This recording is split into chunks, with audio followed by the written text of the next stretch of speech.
Welcome back to Fighting Words. I'm Carissa Maxwell, joined as always by senior combat writer Andreas Hale and senior combat editor Tom Gray. Shakur Stevenson returns to the ring this week to fight Edwin de Los Santos for the vacant WBC lightweight title belt at T-Mobile Arena in Las Vegas on Thursday.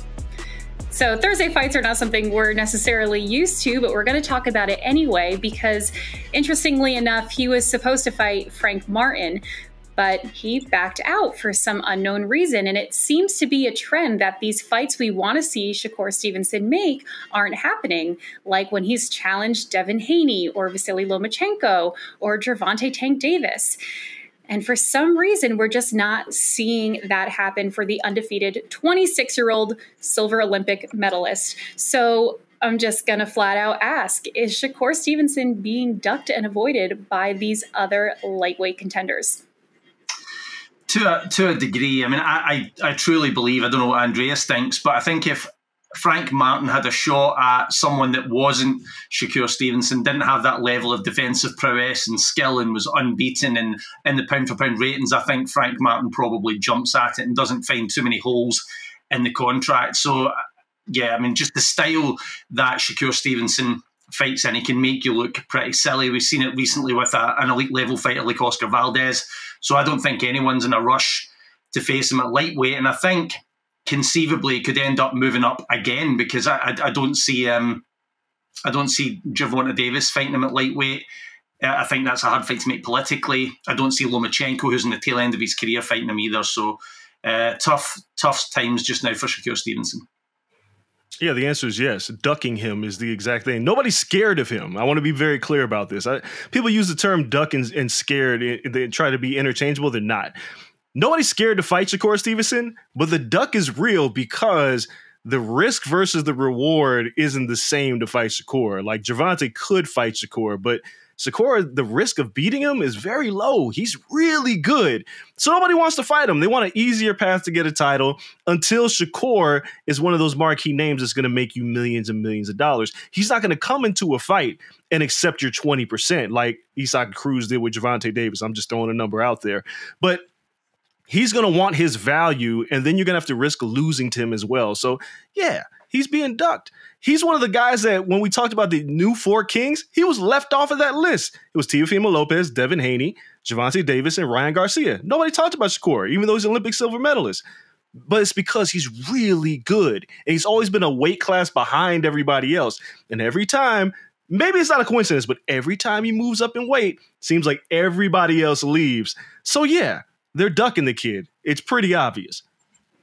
So, and of course, in this fight, he is looking to be a 3-division world champion. And we currently at Sporting News have him ranked number 10 on the pound-for-pound list. But given that he has been unable to make these big fights against these big names, not because of anything that is his own fault, where would you put him on the pound-for-pound list? And does a win against Edwin de Los Santos change that and give him an opportunity to move up at all?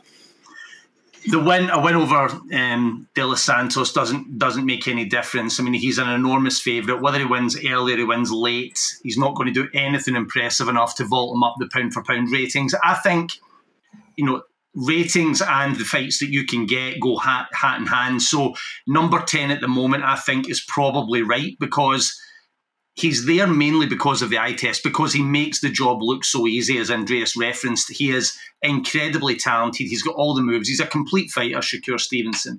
He might not have concussive one-punch power, but he's got everything else. And what he's been able to do, I mean, to me, Jamel Herring was the breakthrough fight because Jamel Herring was an excellent world champion, absolutely terrific, and Shakur absolutely schooled him and stopped him, and that was a dynamite performance, and it really showed the fighter he is.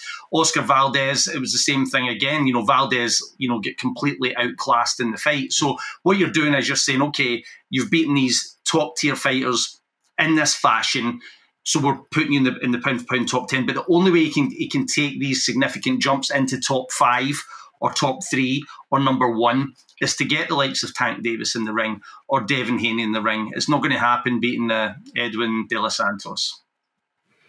Yeah, no, top 10 is appropriate just based on his accomplishments, which it sucks. Like, if Shakur is listening, I want him to know this. The only reason he's ranked 10 is because nobody has fought him and he hasn't had the opportunity to move up the list. But skill-wise, me personally, I believe he's going to top this pound-for-pound list before anybody else because he's that talented. I know we make a lot of comparisons to Floyd Mayweather. Every time somebody pops up, we compare him to Floyd Mayweather. Adrian Broner is Floyd Mayweather. Gervonta. No, Shakur is the closest thing talent-wise to Floyd Mayweather. Defensively, he's one of the best in the game. He tops a lot of defensive categories. He doesn't knock everybody out, but he just schools everybody he fights. Nobody wants to fight him. So that's the reason why he'll stay at 10. No matter what he does to Edwin de Los Santos, it's expected. The only thing we don't expect is him to have a tough fight or lose. We expect him to win. But you can't move up the pound-for-pound list like that. Floyd had a very similar issue. You all know what? I'm going to put two people together and make Shakur Stevenson. Terence Crawford and Floyd Mayweather. And the reason why I put those together is when both of them were at top rank, Terence Crawford especially, the reason why he had a hard time moving up the pound-for-pound list is because he was with a promoter when everybody else was across the street. Shakur's with top rank. Everybody that he needs to fight is somewhere else. So he's in that same spot right now, and he can't move up the pound-for-pound list until he beats somebody of consequence, even though Devin Haney's ranked higher because he's the undisputed lightweight champion, which he's not anymore. He's getting ready to fight Regis Prograis. That was based off accomplishment. But if you ask me right now who wins that fight, I'm picking Shakur Stevenson. But until he gets one of those marquee names, he can't move up. The one thing that as well, Carissa, that we need to see is no matter how good you are defensively, sooner or later someone's going to hit is going to give you a direct hit on the chin. We've not seen him take a really, really good punch. I mean, Devin Haney at 135 I thought was looking vulnerable. It'll be interesting to see how he responds to a shot at 140 pounds. I think he's going to probably be more durable, but we've not seen Shakur Stevenson absorb a proper punch right in the chin, and I think he needs to pass that test as well. So with Devin Haney moving up to super lightweight to fight Regis Prograis, who is the best lightweight right now? I think that Shakur Stevenson is the best. Just going on the eye test and the things that he can do, I would pick him on points over Devin Haney. I would pick him on points over Devin Haney, Tank Davis, Vasiliy Lomachenko, Ryan Garcia. I think he beats them all. He just is a marvelous technician. Again, the sticking point with it will be, imagine, for example, Tank Davis catches him clean. It's one of these situations where he could be outboxing Tank Davis through 9 or 10 rounds and then get hit once. That could happen. But if he's got a chin, then I'll tell you, anywhere between 135 and 140 pounds, you're in serious trouble against this kid because his talent level is, I won't go as far as to say otherworldly, but he just looks magnificent in the ring. Yeah, he's the best lightweight in the world, and that's almost by default because everybody else is left. To Tom's point, we haven't seen Shakur in a fight. We've seen him in boxing matches where he's just completely outclassing his opponent. I can't wait to see him get in a fight. A lot of people that see Floyd Mayweather get in a fight to realize that how good he was. Right now, I think Shakur beats just about everybody. The concussive power of Tank Davis is something that he'll have to reckon with. But I don't think he's got anything to worry about with Ryan Garcia, Teofimo Lopez. Even if Navarrete moves up to fight him, which I think is setting up in this fight because Navarrete's in the co-main, I don't think any of them give him problems. It needs to be somebody that has concussive power with speed and technique that gives Shakur Stevenson problems, and very few fighters on the planet exist to give him problems right now. So right now, yeah, he's the best lightweight in the world. No doubt about it.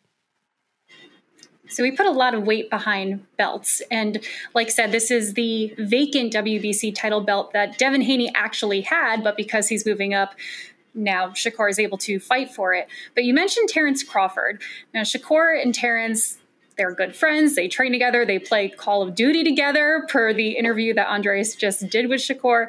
And Terence Crawford, unfortunately, made the news this week because he was actually stripped of his undisputed title because he is not doing a mandatory defense of his IBF belt. So the IBF just handed it to Boots Ennis, who is a great fighter. We have him ranked on all the lists, but he didn't necessarily earn it by fighting for it. So When we talk about all these belts and using them as a way to determine the status and the ranking of these fighters, did the IBF kind of just expose themselves and the rest of the sanctioning bodies that it's a lot of political BS and belts really don't matter when it comes to where these fighters should rank? Well, I mean, it's cliche to say it, but it's the fighter that makes the belt. And I'll share the same opinion as you guys, that I don't look at Terence Crawford as any less the welterweight champion of the world now that he's been stripped of one of 5 belts because he's Ring Magazine champion as well. So the fact that Boots, and by the way, we can't blame Boots Ennis here. He's just basically sitting, gets an email one day saying, hey, you're world champion. This kid's a terrific fighter, and he has been number 1 for a long time. I just felt the IBF dropped the ball. They were just too quick, way too quick. And you need to remember, I think Terence Crawford would have probably paid 6 figures, Andreas, I don't know if that number is right, in sanctioning fees to fight for the IBF title against Errol Spence, and he holds it for what, less than 4 months, and they just take it off him. They've got previous for doing this. I just felt that when you become the undisputed welterweight champion of the world, the first undisputed welterweight champion in 18 years, hold your horses. Let him make a move and decide what he's going to do. I know he's done interviews saying that he didn't want to fight Boots and all the rest of it, but he doesn't have a fight scheduled. I felt as if it was too quick. It's a different situation with Shakur because he wanted to fight Devin Haney. He wanted to fight Frank Martin, but people are basically running in the opposite direction away from him.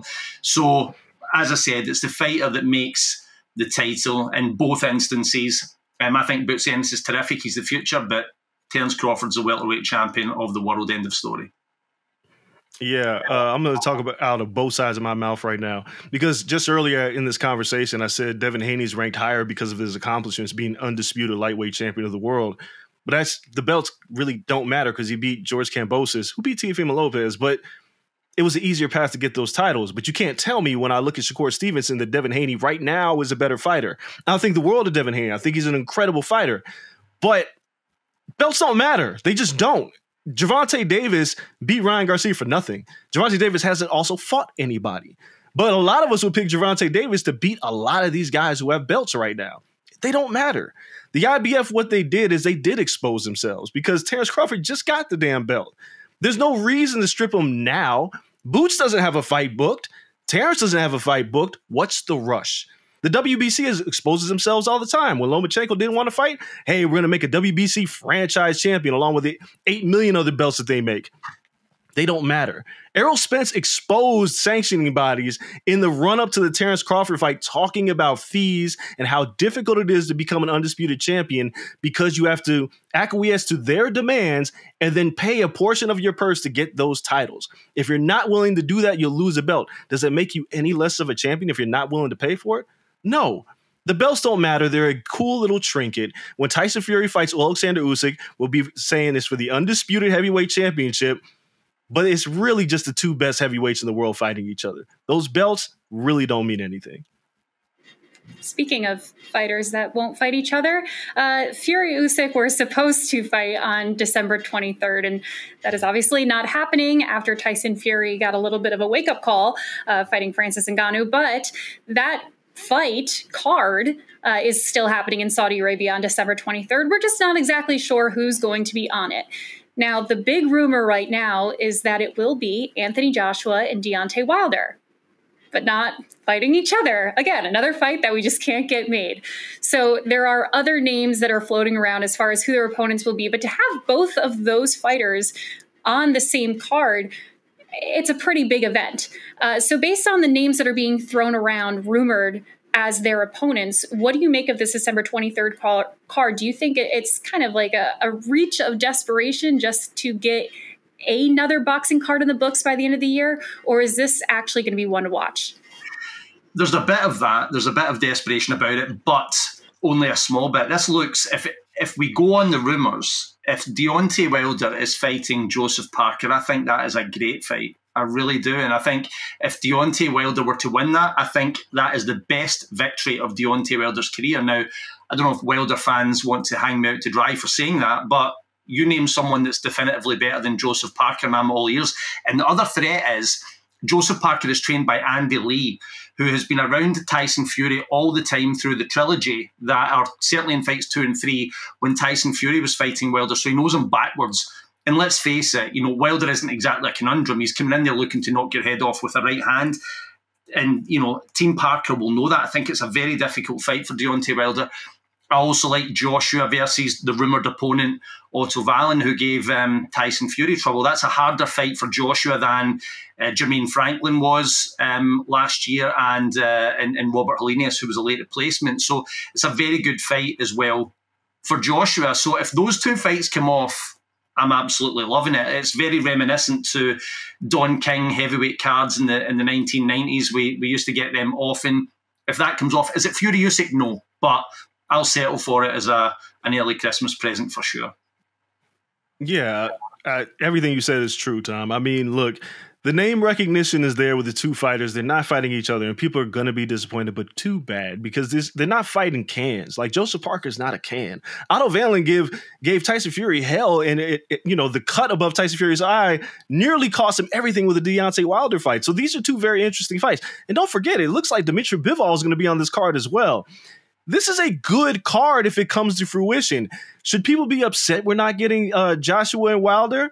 Sure, because that's what the rumors are. However, is this a great setup for that fight? Absolutely.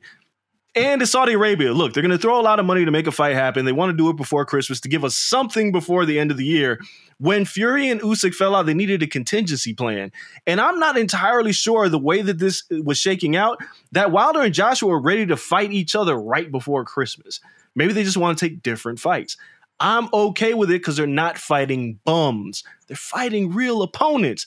This will be a good card. And again, if Dmitry Bivol is on there as well, it'll be worth your time to watch. And hopefully it sets up a blockbuster showdown between Wilder and Joshua sometime next year. It all makes sense to me. Hold your horses for those of you getting upset, because I think we can never trust boxing. Boxing screws us all the time. But I think everything's going to work out. We should mention Jayo Pitaya, the cruiserweight champion, is also rumoured to be on the card. Actually, the list for who isn't on this card is probably shorter. It's incredible. If it comes off, I think it's it'll be a wonderful event. Well, I'm sure we'll have more to talk about with that card as fights are actually made. But let's go back to a fight we know is happening. Again, on Thursday, November 16th, with Shakur Stevenson versus Edwin de Los Santos for the vacant WBC title belt. I have a hunch you're both going to pick Shakur Stevenson, but I want to get your predictions on how you think he is going to win.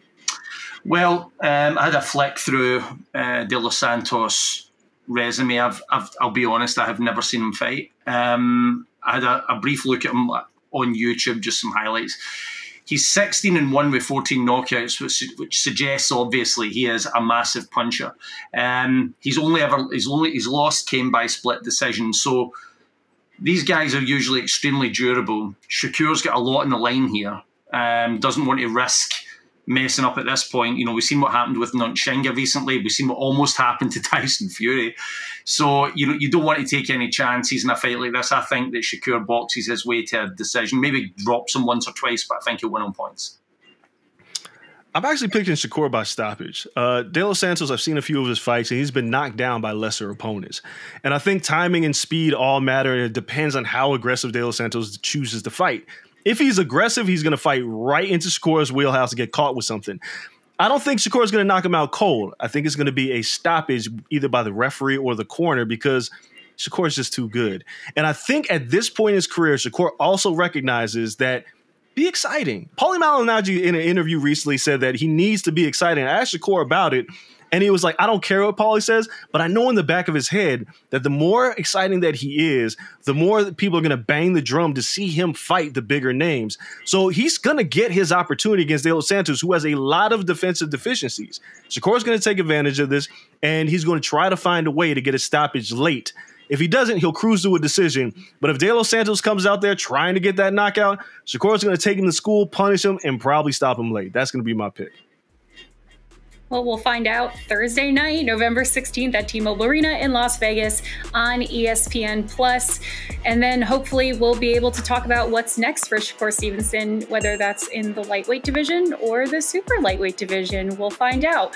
But until next week, I'm Carissa Maxwell for Andreas Hale and Tom Gray. We will see you back here next week on Fighting Words.